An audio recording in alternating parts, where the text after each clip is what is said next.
"Anomalous trajectories, Admiral," Ensign Killen said, his voice tight with the anxiety of speaking out of turn. He stood ramrod straight on the polished bridge of the indomitable will, his three-fingered hand indicating a cluster of objects on the main holoscreen. Sub-etheric sensors are flagging them again. Inert, cold mass signatures in the outer asteroid belt. Dozens of them. Their vectors, while slow, seem unusually coincidental with our projected staging area. Admiral Vezox turned his head slowly, fixing the junior officer with a look of amused pity. He let the silence hang for a moment, turning the ensign's concern into a teachable moment for the rest of the command staff. He gestured magnanimously at the display, a smooth, resonant baritone filling the bridge. "Ensign, do you know the human joke about throwing rocks?" Vezox said, a faint smile playing on his thin lips. Kylar stood frozen, unsure if he was supposed to answer. Vezox didn't wait for one. "It's a fable where a primitive species triumphs over an advanced one through sheer, brute force kinetics. They find it charming, a validation of their entire cultural ethos. We find it charmingly idiotic." Polite, appreciative laughter rippled through the assembled officers. They were the finest of the Vark Dominion. Their uniforms crisp, their posture perfect. They were instruments of a celestial empire that had not known a peer in 1,000 years. "They are a species that glorifies desperation," Vezox declared, his voice swelling with paternal certainty. The rust-colored marble of Calliope hung in the blackness, surrounded by the holographic icons of his 9th Annihilation Fleet.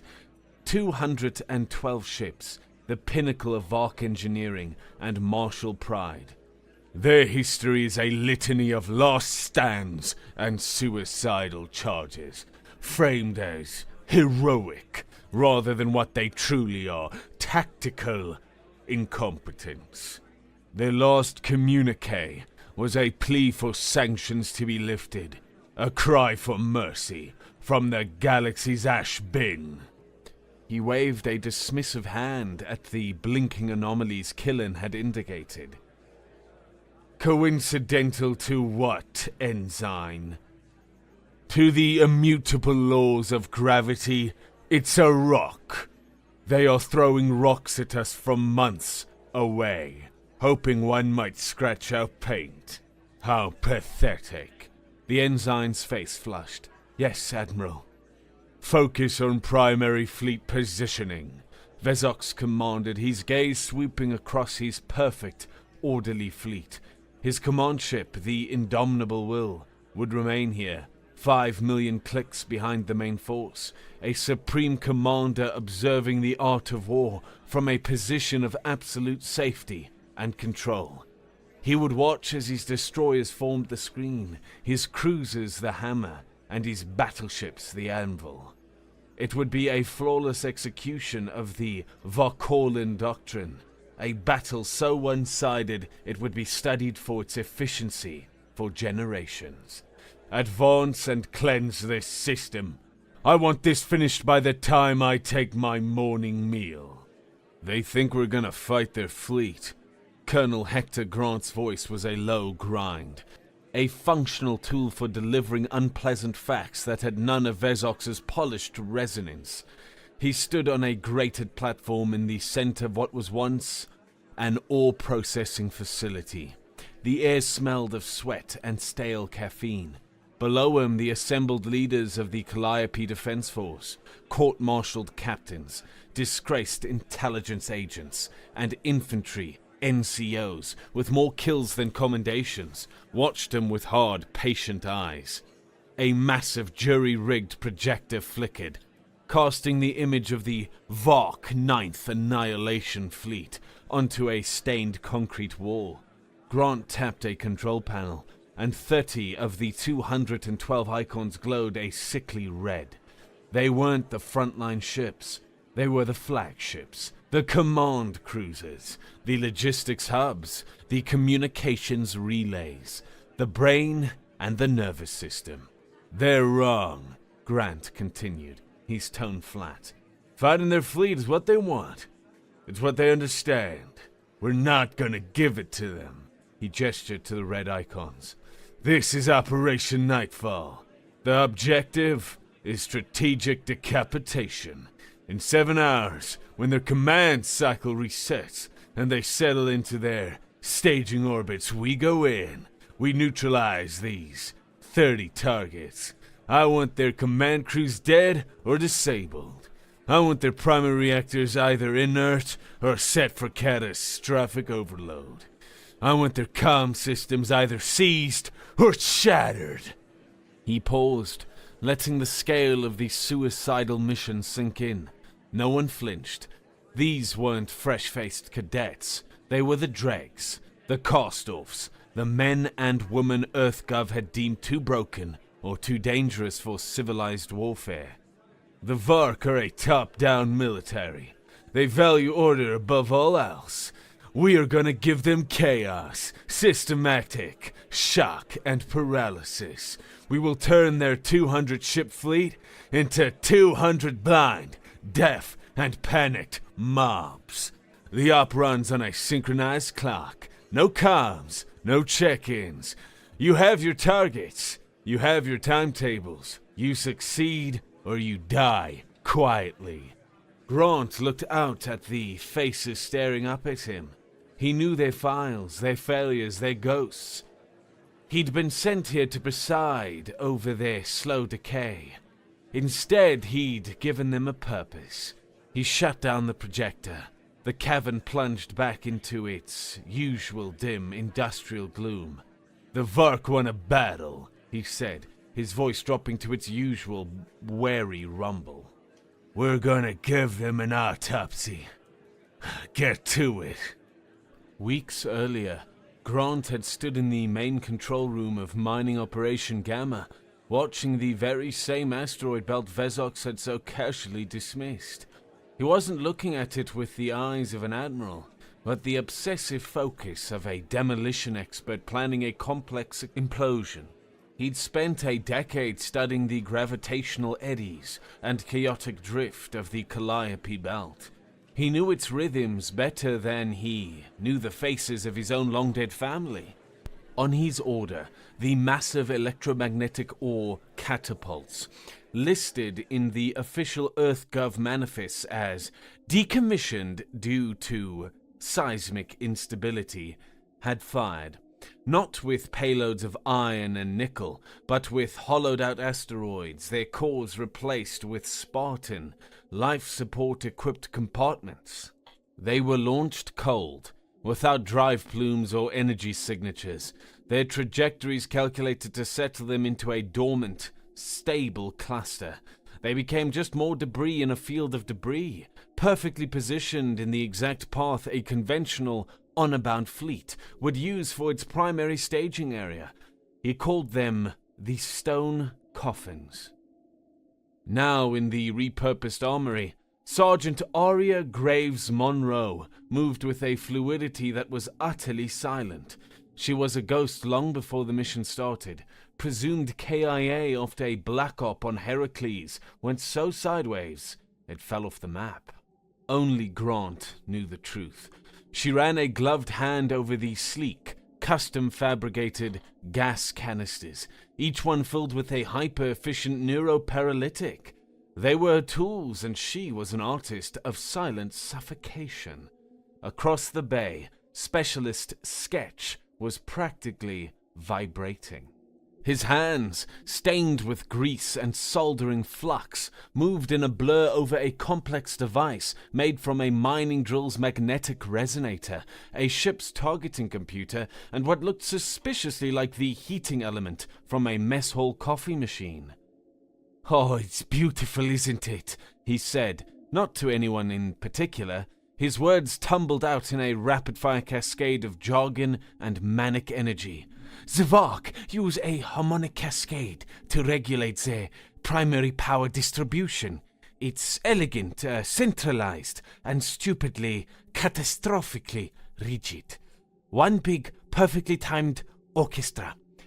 We're going to be the one guy in the back with a cowbell, hitting it at just the wrong time, over and over again.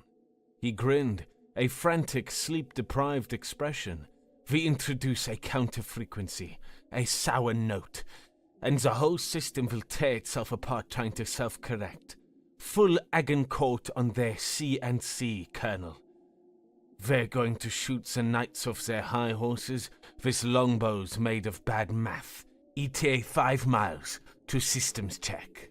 Grant just nodded. He never told Sketch what to do, only what he needed broken.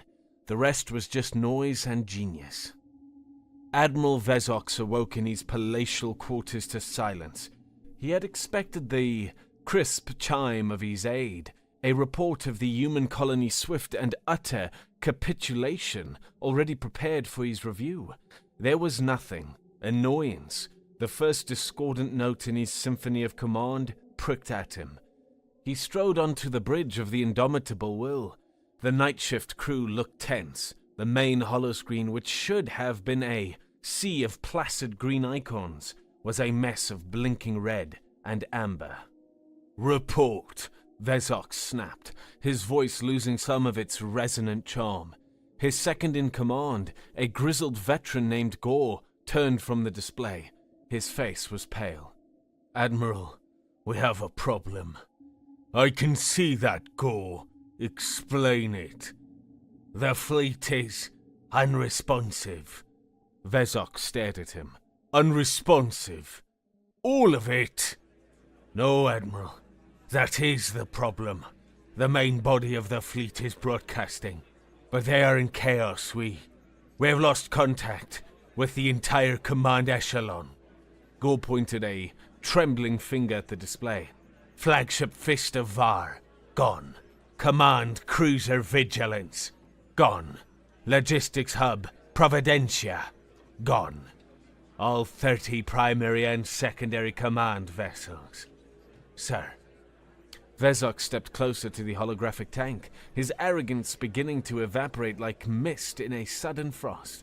The icons for his most powerful ships, his most trusted commanders, were blinking red. Then, as he watched, the icon for the battleship Righteous Blade winked out, vanishing from the network as if it had never existed. "No distress signals," Vezox whispered, the knot in his stomach tightening. "No weapons fire. No energy bloom from a reactor breach." "Nothing, sir," Gore said, his voice barely audible. "Just silence. One moment they were there, and the next they were gone. The rest of the fleet is blind.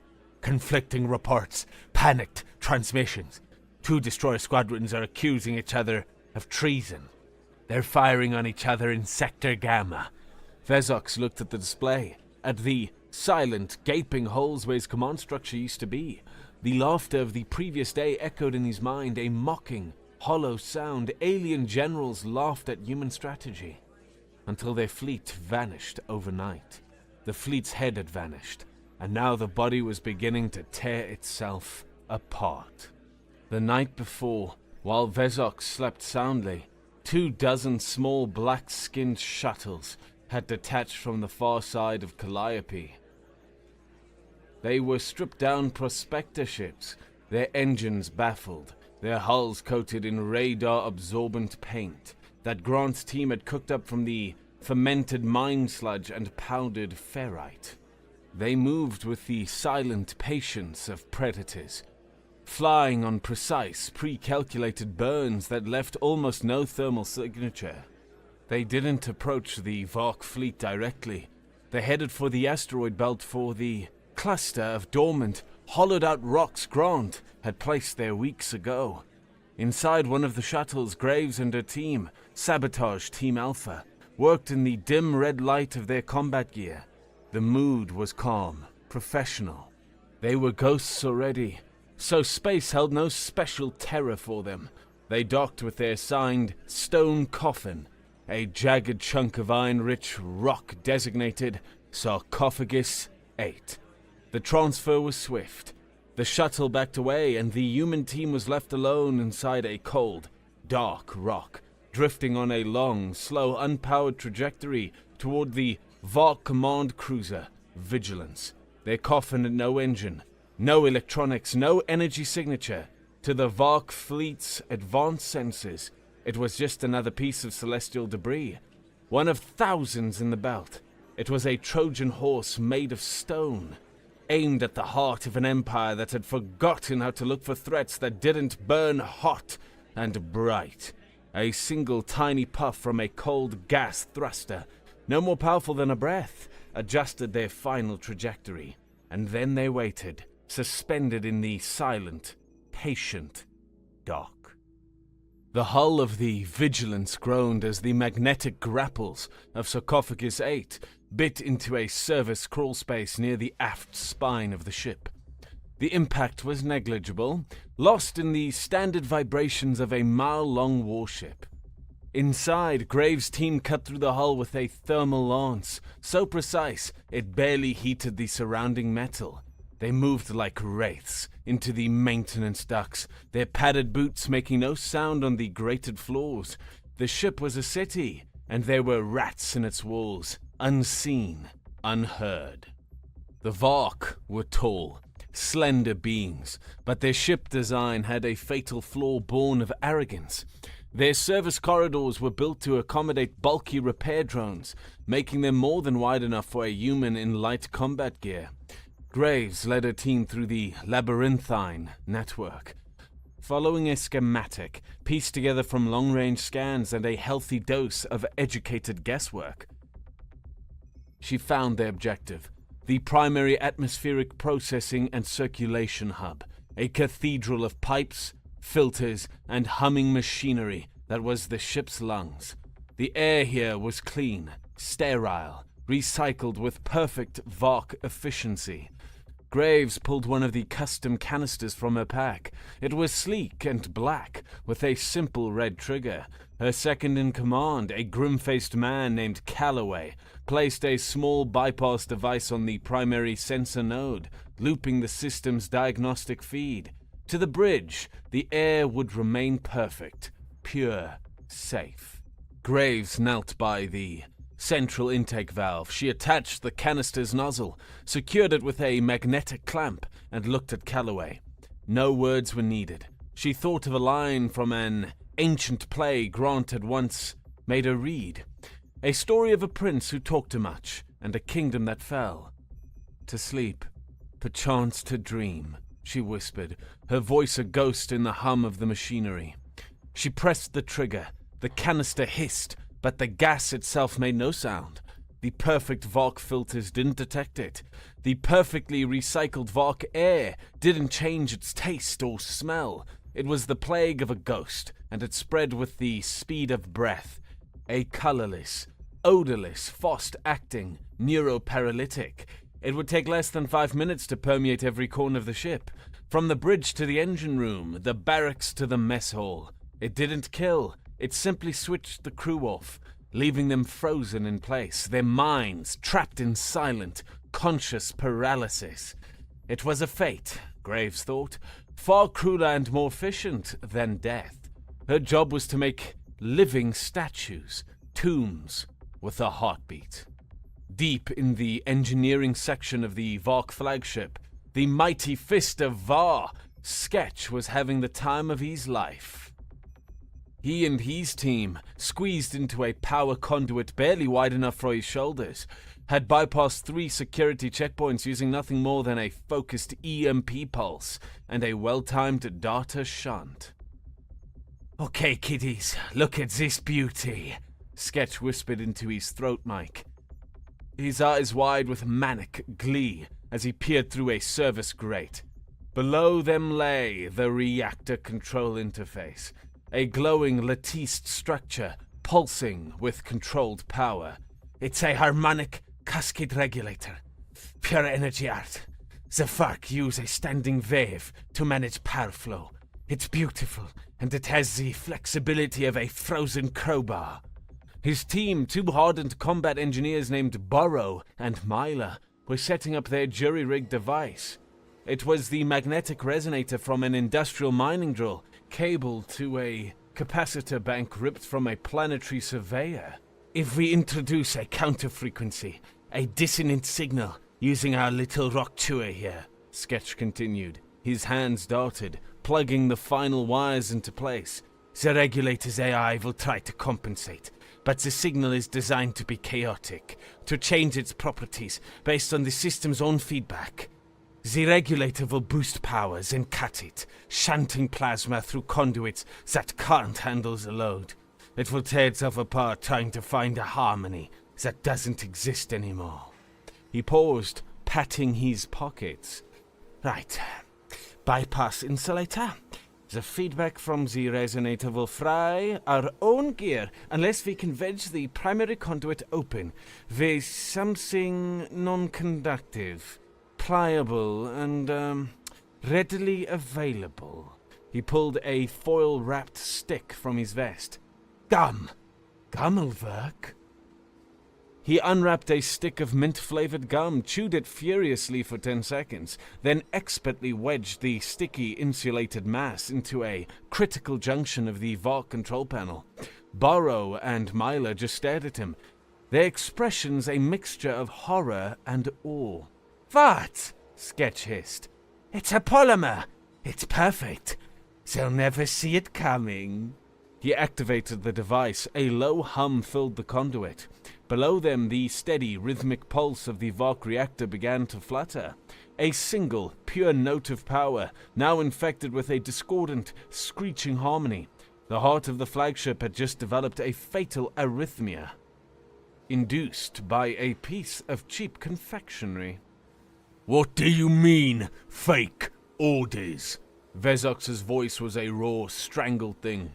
The regal admiral was gone, replaced by a terrified creature cornered in his own command center. So, we're intercepting transmissions on command-level encryptions, Ensign Kylan reported, his face ashen. He'd been right about the rocks, and the knowledge brought him no comfort, only terror. They're perfect replications of our command procedures. One squadron was just ordered to reroute their power to inertial dampeners, citing a non-existent gravimetric shear. They're sitting ducks. Another group of frigates was just given coordinates for a rendezvous that sends them on a direct collision course with each other. Then broadcast a fleet-wide override. Gore, his second-in-command, urged, his voice strained. On your authority, Admiral, order them to cease fire and hold position. With what codes, you fool? Vezox rounded on him, his eyes wild with paranoia. The humans have the network. They have our flagships. Any fleet-wide order I give now could be a trap. They could alter it, turn it into a self-destruct command for all I know. They want me to broadcast, just so they can get a precise lock on our location. No, we stay silent. We watch. The holoscreen was a nightmare of motion. His fleet, his perfect, disciplined fleet, was eating itself alive. Ships were firing on friendlies, shutting down vital systems, or veering off on insane trajectories. It was a body without a head, convulsing in its death throes. Before the command ships had gone dark, a few garbled, panicked whispers had made it through the static. In the walls! There are ghosts in the walls! Security feed is looping. It's the same 10 seconds over. And not Valk. They don't move like, oh gods, they're on the... The transmission had cut out, replaced by the deafening silence that had started it all. Now that silence had been replaced by the screams of his own men, following the orders of ghosts. He was the commander of the most powerful fleet in the sector, and he was utterly, completely helpless. In the heart of Calliope, Colonel Hector Grant stood over a table. It wasn't a holographic tank, but a massive physical map of the Vox fleet's staging area. The ships were represented by magnetic markers, their positions updated not by live data feeds, but by runners carrying slips of paper.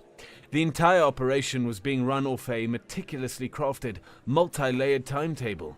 The only live data came from a single hacked VOC public network feed, displayed on a monitor in the corner. It was the same feed Vezox was watching, showing the status of his fleet. Every few minutes another icon representing one of Grant's 30 targets would blink from green to red, then disappear. The command center was a tomb of tension. The only sounds were the soft scrape of the magnetic markers on the map, the quiet footsteps of the runners, and the steady rhythmic clicks of the master chronometer on the wall, counting down the seconds of the operation. A runner, a young woman with a tense set to her jaw, approached the table and handed Grant a folded note. He took it, unfolded it, and read the terse message. Sarcophagus 11 compromised. Sensor ping. Destroyed by VARC patrol. Confirmed. Patrol screen diverted to Sector Delta, away from primary approach vectors. Contingency successful. Grant simply nodded, crumbling the note in his fist. He had planned for failures. He had weaponized them. The loss of one team had been the key that unlocked the door for 29 others. The silence in the room was not the absence of sound. It was the sound of a perfectly laid plan, with all its bloody contingencies unfolding in the dark. There were no live comms to his teams. He had given them their orders, and now he could do nothing but trust. It was a complete, terrifying, and absolute act of faith in his people, and in the ruthless mathematics of his plan. The breach was explosive and swift. The assault team, call sign Reaper, blew the maglock doors to the bridge of the VOC destroyer Iron Gaze. They flowed into the room in a swift, lethal dance. There was no shouting, just the percussive, deafening roar of their 12-gauge shotguns and the short, controlled bursts of their projectile rifles. The VOC bridge crew, trained for naval combat at 1,000 kilometers, had no answer for a dozen pissed-off humans filling their command center with buckshot and fury. They were tall, elegant targets, and they went down in a spray of purple blood and shattered control panels. The fight was over in 4 seconds. "Bridge secure!" The team leader, a barrel-chested man named Diaz, barked. "Comms! Status!" "Intact, boss. They tried to wipe it, but we were too fast." "Good! Patch it in. Start broadcast sequence Gamma 9. Target the 3rd Cruiser Squadron. Let's get 'em spinning." The team's communication specialist plugged a datapad into the VARC console and began uploading false orders Grant's psychological warfare unit had scripted. While he worked, another soldier, a kid barely out of his teens with Joker scrawled on his helmet, leaned against the captain's command chair. He pulled a compressed nutrient bar from his pouch, took a large bite, and looked directly into the main bridge security camera. He gave it a slow, deliberate wink, chewed thoughtfully, and then followed his teams out. Miles away on the VARC logistics hub Providencia, a bored security officer monitored a bank of 100 screens. He saw the feed from the Iron Gaze flicker, then stabilize.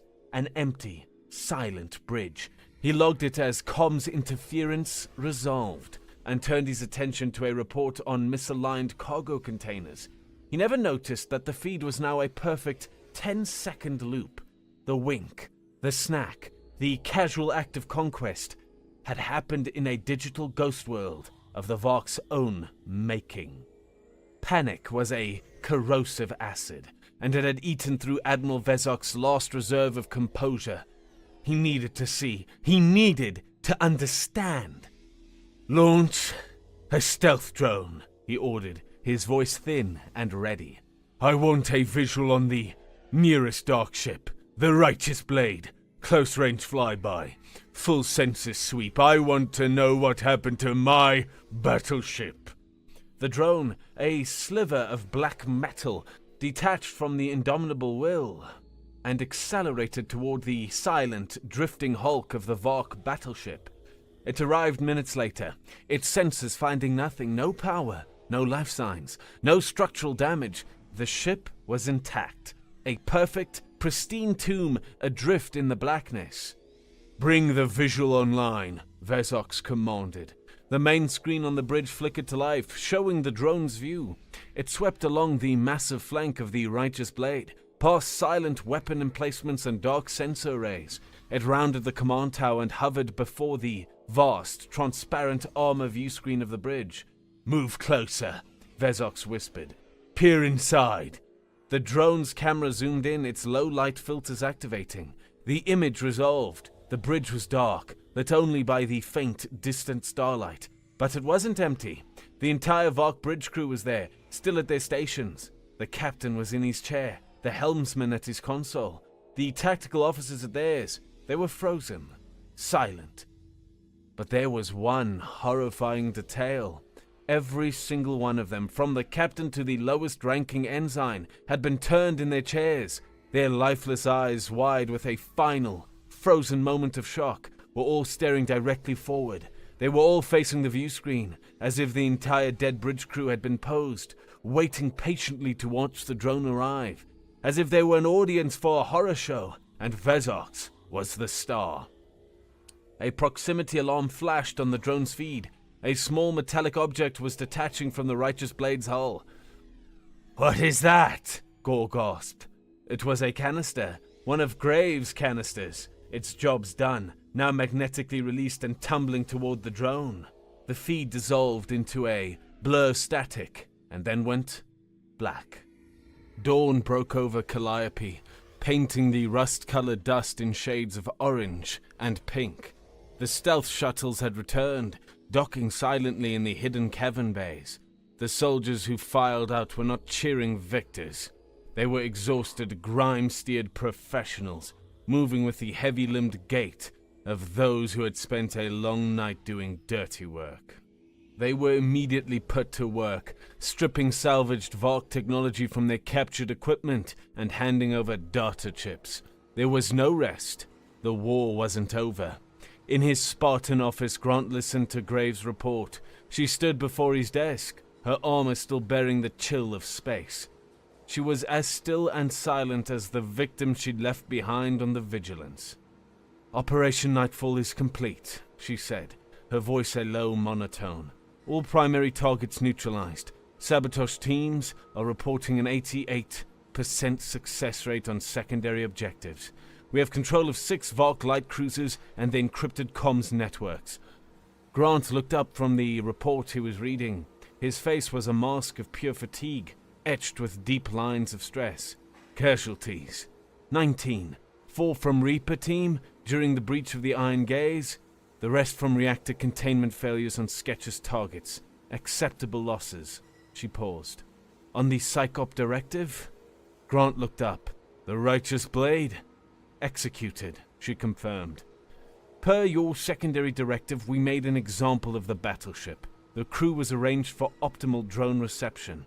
Grant nodded slowly. He looked at Graves, his eyes holding a shared history of violence and regret.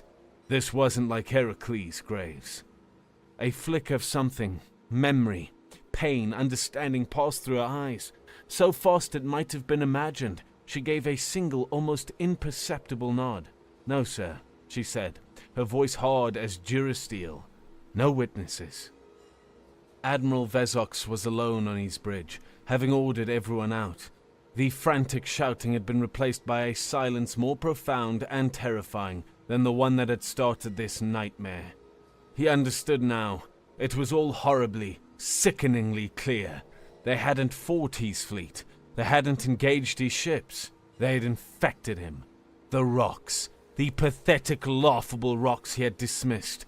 They were never meant to be weapons. They were delivery systems, hollowed-out coffins that had drifted silently into the heart of his fleet, attaching themselves like parasites. From those rocks, ghosts had emerged, slipping through the walls of his most secure ships. They didn't use powerful energy weapons. They used gas. They didn't use torpedoes. They used bad math and chewing gum.